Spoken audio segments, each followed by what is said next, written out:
যে biogas plant, এখান থেকে এই যে গোবর যেটা দেওয়া হয়, এখান থেকে গুলে গুলে দেওয়া হয় গোবরটা দৈনন্দিন। এখান থেকে এই যে চেম্বারে চলে আসে, এই চেম্বারটায়। এরপর থেকে এখান থেকে গ্যাস এই যে পাইপের মাধ্যমে এই যে এখান দিয়ে এদিকে চলে যায়। বায়োগ্যাস থেকে একদম সরাসরি রান্না হচ্ছে। এই যে পাইপের লাইনটা এই যে চলে আসছে ওই যে ওখান থেকে, ওই যে দেখেন এই যে দুইটা চুলা চলতেছে।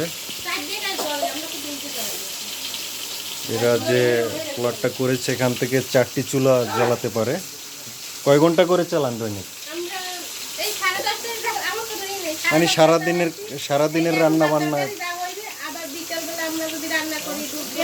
এটাই তো কোনো গ্যাসে তো কোনো গন্ধ নেই না? না, আমি তো পাইনি। একটু একটু একটু ইয়া পাতিলেটা একটু জাগাইলাম। গ্যাসের কালারটা দেখেন, এই যে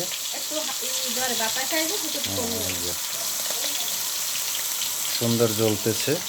এটা আপনার এই যে গরুর বীজটা থেকে এই যে গ্যাসের লাইন এখানে আসছে। এই যে দেখা যাচ্ছে। এই যে আবার আমরা একটু বাইরে যাই, এই যে এটার ভিতরেই। এরপর এটা যেটা ওভারলোড হয়ে যে জৈব সারটা হয়, এই যে জৈব সার এখান থেকে, মানে এটাকে জৈব সার বলে, এখান থেকে বের হয়ে যায়।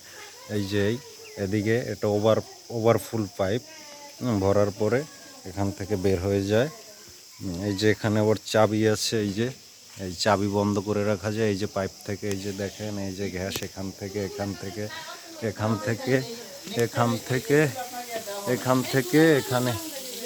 থেকে এখানে চলে গেছে। এই যে চুলায় রান্না হচ্ছে।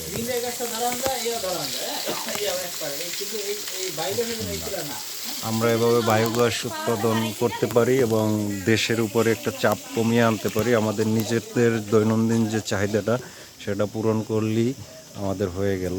এই যে এখান থেকে কাঁচামালটা, আসলে কাঁচামাল বলতে আমরা যেটা বুঝি, এই যে গরুর গোবর এটা দেওয়া হয় এখান থেকে, পানি থেকে। ওই যে একটি আছে, চাবি আছে, এটা থেকে ঘুরিয়ে এরপর দিলেই বায়োগ্যাসটা এখান থেকে চলে যায় ওখান থেকে গ্যাস উৎপাদন হয়ে যে ঘরে চলে যায় রান্নাঘরে। ধন্যবাদ, সকলে ভালো থাকবেন।